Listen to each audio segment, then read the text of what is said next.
माननीय अध्यक्ष महोदय, आज मैं भगवान की कृपा से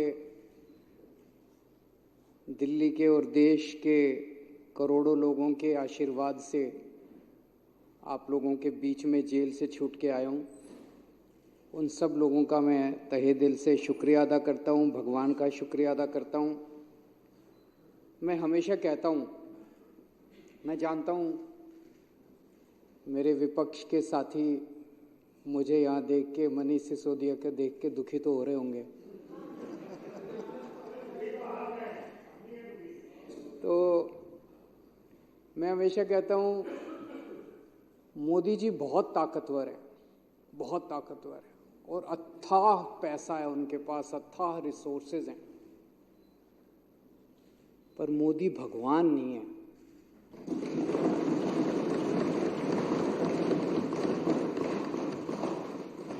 और भगवान तो है इस दुनिया में, कोई तो शक्ति है, कोई उसे भगवान कहता है, कोई उसे अल्लाह कहता है, कोई कुछ कहता है, कोई तो शक्ति है, वो हमारे साथ है।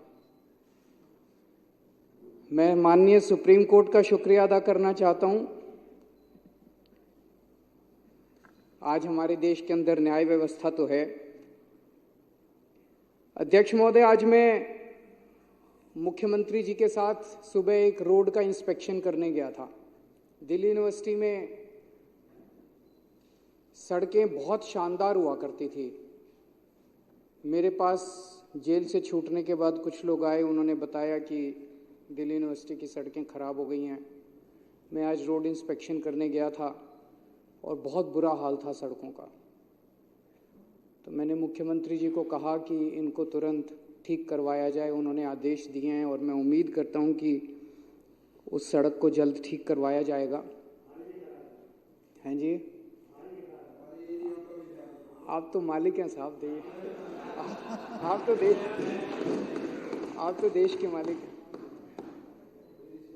मैं 3-4 दिन पहले एक भाजपा के बड़े नेता से मिला। मैंने उससे पूछा, मैंने कहा मुझे गिरफ्तार करके क्या मिला आपको, कुछ फायदा हुआ? बोले आपके पीछे से हमने पूरी दिल्ली सरकार डिरेल कर दी, हमने आपके पीछे से दिल्ली ठप कर दी। बड़ा खुश हो रहा था।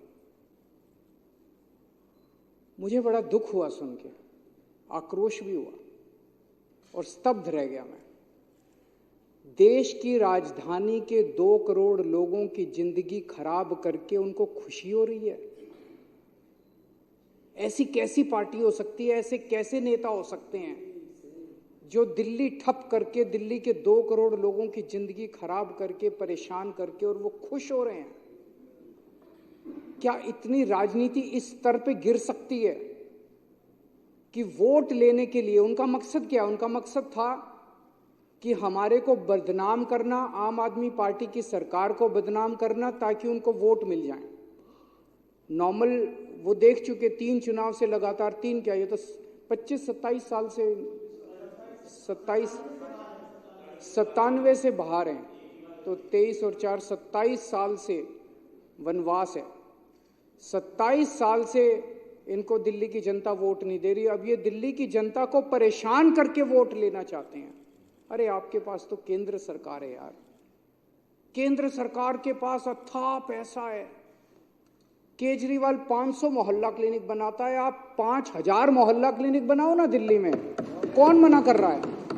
ये मनीष सिसोदिया ने 700 स्कूल बनाए, आप 7000 स्कूल बनाओ ना दिल्ली में, कोई हमको पूछेगा ही नहीं।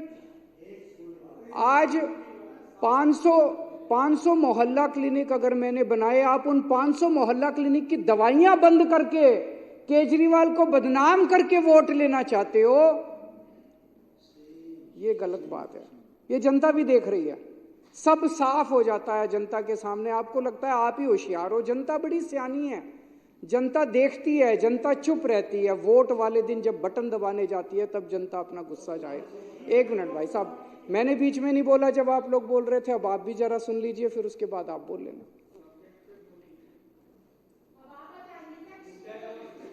तो काम रोकने से, काम खराब करने से जनता वोट नहीं देगी। काम करने से, अच्छा काम करने से जनता वोट देगी। अच्छा काम करो। आपने मेरी गैर मौजूदगी में दिल्ली में सड़कों की रिपेयर बंद करा दी। मेरी गैर मौजूदगी में आप दिल्ली की सारी सड़कें बनवा देते। कहते हैं जे केजरीवाल जेल में बैठा है, हम बनवा रहे हैं सड़क। देखो, आप जीत ना जाते तो बाहर निकल के मैं किस बात पे वोट मांगता। आज मैं वोट मांगूंगा, केजरीवाल आ गया, अब तुम्हारी सड़कें रिपेयर कराऊंगा मैं। ले आते 5,000 करोड़ रुपए मोदी जी से, केंद्र सरकार से। सारा पैसा तो आपके पास है। 5,000 करोड़ रुपए में नई नई सड़कें बनवा देते, सारी एमसीडी की सड़कें रिपेयर करा देते, सारी दिल्ली सरकार की रिपेयर करा देते। हमारे पास कुछ काम ही नहीं बचता, आप ही आप होते। लेकिन आपकी तो पूरी की पूरी मेंटालिटी नेगेटिव है। इसके काम रोको, इसको ईडी भेज दो, इसको सीबीआई भेज दो, इसको जेल भेज दो। अरे कभी कभी थोड़ा भगवान के सामने बैठ के हाथ जोड़ के शांति से भी सोचा करो। हमें बस इन्होंने बस मार्शल लटा दिए मेरे पीछे से। बताओ, कोई अच्छी काम करा? वो बस मार्शल आते हैं, बेचारे गरीब परिवारों से आते हैं। बस मार्शल की नौकरी कौन करता है? कोई अमीर आदमी। आपके बच्चे तो करते नहीं बस मार्शल की नौकरी। वो तो बेचारे गांव के, हमारे दिल्ली देहात के बच्चे जो हैं, गरीबों के बच्चे हैं, वही करते हैं बस मार्शल की नौकरी। और बसों में जाके देखो, महिलाएं जो इतने गुणगान किया करती थी कि अब हमारे को सुरक्षा महसूस होती है, अब वो फिर से उसी हालत में हो गई महिलाएं। बुजुर्गों की पेंशन बंद कर दी। उनके दिल से, उनकी आत्मा से आपके लिए क्या निकलेगा? बद्दुआ ही निकलेगी, बद्दुआ ही निकलेगी। अब केजरीवाल जब उनकी पेंशन चालू कराएगा, हमारे लिए आशीर्वाद निकलेगा। तीर्थ यात्रा बंद कर दी। बताओ, तीर्थ यात्रा बंद कर दी। हम बुजुर्गों को रामेश्वरम ले जाते थे, पुरी ले जाते थे, शिरडी बाबा ले जाते थे, हरिद्वार ऋषिकेश ले जाते थे, वैष्णो देवी ले जाते थे, कितनी जगह ले जाते थे। उनकी तीर्थ यात्रा बंद कर दी आप लोगों ने। यार, आप खुद भी होके आओ थोड़ा तीर्थ यात्रा, थोड़ी मन को शांति। मेरी अध्यक्ष महोदय से निवेदन है, विपक्ष के साथियों के लिए तीर्थ यात्रा का आयोजन करें। उनको थोड़ी, अभी जैसे सौरभ बता रहा था, पेड़ काट दिए हमारे पीछे से। मैं जब जेल गया, इन्होंने पीछे से पेड़ काट दिए। बताओ, दिल्ली के प्रदूषण। तो दिल्ली की जनता के मन में दो चीजें हैं, दो बातें हैं। एक, केजरीवाल कट्टर ईमानदार है। केजरीवाल कुछ भी हो सकता है, बेईमान नहीं हो सकता। और दूसरा, केजरीवाल काम करता है, जनता के लिए काम करता है। ये दो बातें दिल्ली की जनता के मन में हैं। ये उन दोनों बातों पे चोट करना चाहते थे। ये केजरीवाल को बेईमान साबित करना चाहते थे और ये दिखाना चाहते थे भाई केजरीवाल के सारे काम ठप हो गए। उन दोनों बातों पे चोट किया।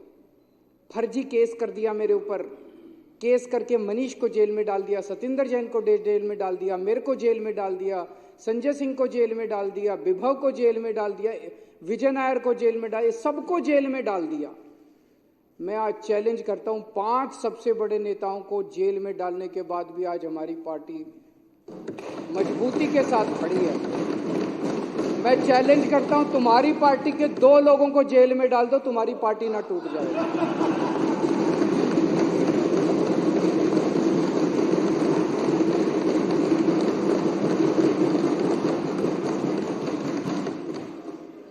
और इन्होंने ऐसा कानून लगाया मेरे ऊपर जिसमें बेल भी नहीं मिलती। ऐसा कानून, इतना सख्त कानून लगाया, बेल भी नहीं। उसके बावजूद माननीय सुप्रीम कोर्ट ने मुझे बेल दे दी, मनीष सिसोदिया जी को बेल दे दी और आज हम यहां बैठे हैं।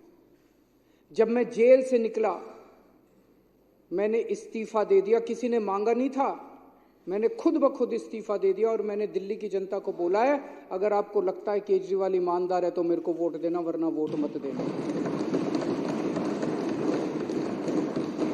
मैं दिल्ली में घूम रहा हूं अध्यक्ष महोदय, एक बच्चा, एक आदमी, इनके कट्टर बीजेपी वाले, आरएसएस वाले भी ये नहीं कहते कि केजरीवाल बेईमान है। कोई नहीं कहता। तो इनके सारे हथकंडे फेल हो गए केजरीवाल को बेईमान साबित करने के लिए। दूसरा, ये साबित करना चाहते थे केजरीवाल के काम ठप हो गए। मैं दिल्ली की जनता को कहना चाहता हूं, आपका बेटा आ गया, आपका भाई आ गया। इन्होंने जितने काम ठप करे हैं सारे काम दोबारा शुरू कराऊंगा, एक एक काम शुरू कराऊंगा, जो करना पड़ेगा वो करूंगा, जैसे करना पड़ेगा करूंगा। दिल्ली की जनता को परेशान नहीं होने दूंगा, मैं काम ठप नहीं होने दूंगा। लोग कहते हैं जेल जाने से नुकसान हुआ, जरूर हुआ, मैं मानता हूं जेल जाने से बहुत नुकसान हुआ, पर केजरीवाल का नुकसान नहीं हुआ, मनीष सिसोदिया का नुकसान नहीं हुआ, दिल्ली के 2 करोड़ लोगों का नुकसान हुआ।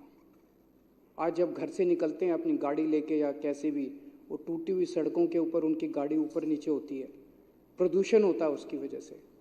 आज जगह जगह सीवर ओवरफ्लो कर रहे हैं, बस मार्शल हटा दिए इन लोगों ने। दवाइयाँ, मैं बात कर रहा था, टेस्ट बंद कर दिए। बताओ, अस्पतालों में टेस्ट बंद कर दिए यार तुम लोगों ने, दवाइयाँ बंद कर दी अस्पतालों के अंदर। ये सब ठीक नहीं है, ये सब ठीक नहीं है, अच्छी बात नहीं है। थोड़ा भगवान से डरो। अभिमान, किस रावण का भी अभिमान नहीं टिका था। मैंने अंदर गीता और रामायण बहुत पढ़ी और उसी का मैं आपसे हाथ जोड़ के पूरी विनम्रता से कह रहा हूं, अभिमान मत करो, अहंकार मत करो। अहंकार टिकता नहीं है, किसी का नहीं टिकता, इतिहास में किसी का अहंकार नहीं टिका। आप भी थोड़ा भगवान से डरो। अब चुनाव में जनता जवाब देगी कि केजरीवाल चोर है या केजरीवाल को जेल में भेजने वाले चोर हैं। जनता जवाब देगी कि जनता को काम रोकने वाले पसंद हैं कि काम करने वाला पसंद है। और अध्यक्ष महोदय, जब इतिहास लिखा जाएगा तब ये लिखा जाएगा कि एक मनीष सिसोदिया था जिसने दिल्ली के स्कूल बंद करे, उसको जेल में डाल, जिसने दिल्ली के स्कूल चालू करे और स्कूल अच्छे करे, उसको जेल में डाल दिया। एक सतिंदर जैन था जिसने दिल्ली वालों की बिजली मुफ्त करी, दिल्ली वालों के लिए मोहल्ला क्लिनिक बनाए, दवाइयाँ मुफ्त करी, उसको जेल में डाल दिया, उसके काम रोक दिए। और एक बीजेपी थी जिन्होंने सारे काम रोक दिए। जब इतिहास लिखा जाएगा तो बीजेपी के भी कारनामे लिखे जाएंगे, मनीष सिसोदिया के भी, अरविंद केजरीवाल के भी और सत्येंद्र जी। अध्यक्ष जी, जेल से निकलने के बाद मैंने इस्तीफा दे दिया। मुझे इस्तीफा देने की कोई जरूरत नहीं थी, किसी ने, इन्होंने भी नहीं मांगा था मेरा इस्तीफा। इन्होंने तो पोस्टर लगाए थे इस्तीफा दो, मैंने जब दे दिया तो इनको ये समझ नहीं आया उन पोस्टरों का क्या करें। अब छपवाए थे, लगाने थे, अभी बता रहे हैं। मैंने इस्तीफा दे दिया। मेरी जिंदगी में 3 बार ऐसे मौके आए जब बड़े बड़े पदों से मैंने इस्तीफा दिया अपनी जिंदगी में, वॉलंटरीली, स्वैच्छिक, अपनी मर्जी से, किसी ने मांगा नहीं था। मैं इनकम टैक्स में काम किया करता था, जॉइंट कमिश्नर की पोस्ट पे था। मन में ये था कि देश के लिए कुछ करना है, समाज के लिए कुछ करना है। तो मुझे ये लगा कि जो मैं नौकरी कर रहा हूं, ये नौकरी तो और कई लोग कर लेंगे, मेरे जैसे और बहुत इनकम टैक्स में जॉइंट कमिश्नर हैं, कमिश्नर हैं, वो लोग कर लेंगे। मुझे कुछ ऐसा करना चाहिए जो हर आदमी नहीं करता। मैंने जॉइंट कमिश्नर की नौकरी से त्यागपत्र देके और 10 साल दिल्ली की झुग्गियों के अंदर काम किया। जॉइंट कमिश्नर की नौकरी से मैंने इस्तीफा दिया था, किसी ने इस्तीफा मांगा नहीं था। और जब मैंने इस्तीफा दिया था, 2006 में इस्तीफा दिया था, वैसे तो मैं छुट्टी लेके 2000 से ही निकल गया था। उस वक्त कोई पार्टी नहीं थी, कोई आंदोलन नहीं था, और दिल्ली की झुग्गियों में जाके मैं रहने लगा था। तब ये नहीं था कि मैं मुख्यमंत्री बनूंगा या चुनाव लड़ूंगा, चुनाव लड़ने का कोई इच्छा नहीं थी। फिर 2013 में हमारी सरकार बनी और 49 दिन की सरकार के बाद अपने उसूलों पे मैंने इस्तीफा दिया था। 49 दिन के बाद, किसी ने मांगा नहीं था इस्तीफा, 49 दिन के बाद इस्तीफा दिया था। और अब तीसरी बार, अब जेल से निकलने के बाद मैंने इस्तीफा दिया है। मैं सत्ता के लिए नहीं आया, मेरे को सत्ता की जरा सी भी भूख नहीं है, मेरे को सत्ता का, पैसे का जरा सा भी लालच नहीं है। देश के लिए आए हैं, देश के लिए कुछ करने के लिए आए हैं। और दूसरी तरफ ये लोग बेचारे परेशान हो गए हैं कह कह के, भाई 75 साल का रूल आपने ही बनाया था। मेरे को कल एक आरएसएस के बहुत सीनियर नेता मिले, उन्होंने बताया, बोले जी आरएसएस ने अल्टीमेटम दे दिया है कि भाई 75 साल का रूल तो लागू होगा।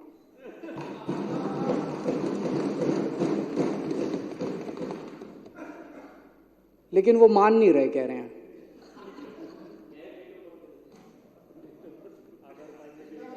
सत्ता छोड़नी बहुत मुश्किल है, सत्ता कुर्सी छोड़नी बहुत मुश्किल। एक मिनट, वो बोलने के लिए ललचा रहे हैं, मेरे बाद बोलने में। सत्ता छोड़नी अध्यक्ष महोदय बहुत मुश्किल है, सत्ता का लालच छोड़ना बहुत मुश्किल है। खुद ही रूल बनाया, उस रूल के तहत सबसे पहले आडवाणी जी का इस्तीफा लिया, मुरली मनोहर जोशी जी का इस्तीफा लिया, सुमित्रा महाजन जी का इस्तीफा लिया, बीसी खंडूरी जी का इस्तीफा लिया, कलराज मिश्र का इस्तीफा लिया, आनंदीबेन पटेल का इस्तीफा लिया, शांता कुमार जी का इस्तीफा लिया, करिया मुंडा जी का इस्तीफा लिया, हुकुमदेव नारायण जी का इस्तीफा लिया, नजमा हेतुल्ला जी का इस्तीफा लिया, भगत सिंह कोश्यारी जी का इस्तीफा, और भी बहुत है, मेरे पास तो थोड़े ही नाम है। उन सब का इस्तीफा लेने के बाद जब अपना नंबर आया तो कहते हैं ये कानून मेरे पे लागू नहीं होगा। ये तो ठीक नहीं है, सबके लिए बराबर कानून होना चाहिए, नहीं होना चाहिए। मैं ये सोच रहा था कल को कोई अफसर 60 साल की उम्र होने के बाद कहे मैं तो नहीं रिटायर होता जी, कल को कोई सुप्रीम कोर्ट का जज 65 साल की उम्र होने के बाद कहे जी मैं तो रिटायर नहीं होता। व्यवस्था ही खराब हो जाएगी। ऐसी व्यवस्था कैसे चलेगी? अगर आपने अपने अंदर एक रूल बनाया, कानून बनाया भी 75 साल में सारे रिटायर होंगे, तो सारे रिटायर होंगे, उसमें सारे आते हैं उसमें। तो सत्ता का लालच जो है, कुर्सी से चिपके रहने का, जो कहते थे परिवार नहीं है, किसके लिए पता नहीं, किसके लिए इतना लालच है उसका।